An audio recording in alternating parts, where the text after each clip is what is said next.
مجھے یاد ہے 2001 کے اندر جب میں نے تحقیق کرنا شروع کی، مجھے کچھ یاروں دوستوں نے ایک کتاب دی،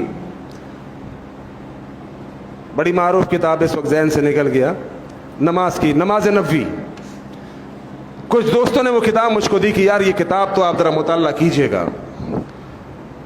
بہرحال نوجوانی کے دن تھے، میں نے اس کتاب کو کھول کے دیکھا۔ اس کتاب کے اندر نماز کا پورا طریقہ موجود تھا، احادیث کے حوالے موجود تھے۔ میں نے احادیث کے حوالے نوٹ، میں نے کہا پتہ نہیں یار یہ کتاب بھی انہوں نے کہیں خود نہ چھاپی ہوئی ہو، شک ہوتا ہے نا بھائی، حوالے تو ہر کوئی دے دیتا ہے، اصل کتاب کے اندر بھی تو موجود ہو تب کوئی بات ہے۔ میں نے حوالے نوٹ کرنا شروع کیے، بخاری کے حوالے تھے، مسلم کے حوالے تھے۔ میں نے کہا یار بخاری تو اوتھینٹک بک ہے، سب سے زبردست اگر کوئی کتاب ہے تو بخاری ہے۔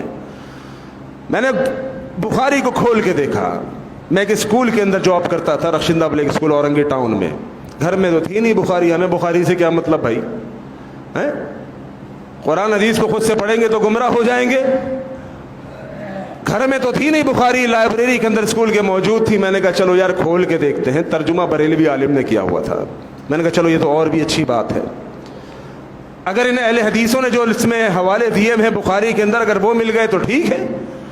میں نے بخاری کھول کے دیکھا، ہاں ترجمہ بھی ان کا اپنا بریلوی مسلک کا تھا۔ نماز کا چیپٹر کھولا، کتاب الاذان کھولا، کتاب نماز کھولا، کتاب الصلاۃ کھولا، سارے چیپٹرز میں نے کھول کے دیکھنا شروع کیے۔ اللہ کی قسم میں میرے رسول پہ کھڑا ہوں، وہ نماز نہیں ملی جو میں پڑھتا تھا۔ وہ نماز جو میں پڑھا کرتا تھا، یہاں تک کانوں کی لو کو ہاتھ اٹھا کے ناف کے نیچے ہاتھ باندھ کے رب کعبہ کی قسم اٹھا کر کہتا ہوں بخاری۔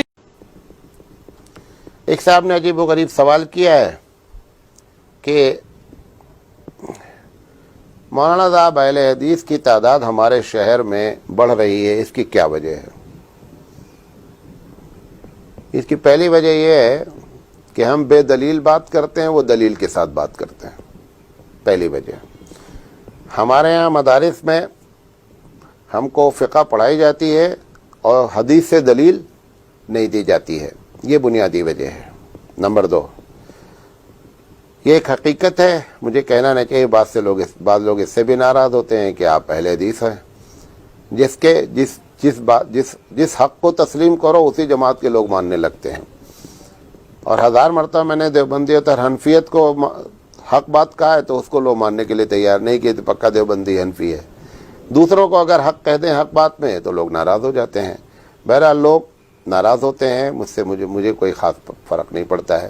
دوسری وجہ یہ ہے کہ بدعت اور شرک سے ایک بڑی تعداد اہل حدیث کی پاک ہوتی ہے، یہ اس کی برکت ہے کہ لوگ اہل حدیث بنتے ہیں۔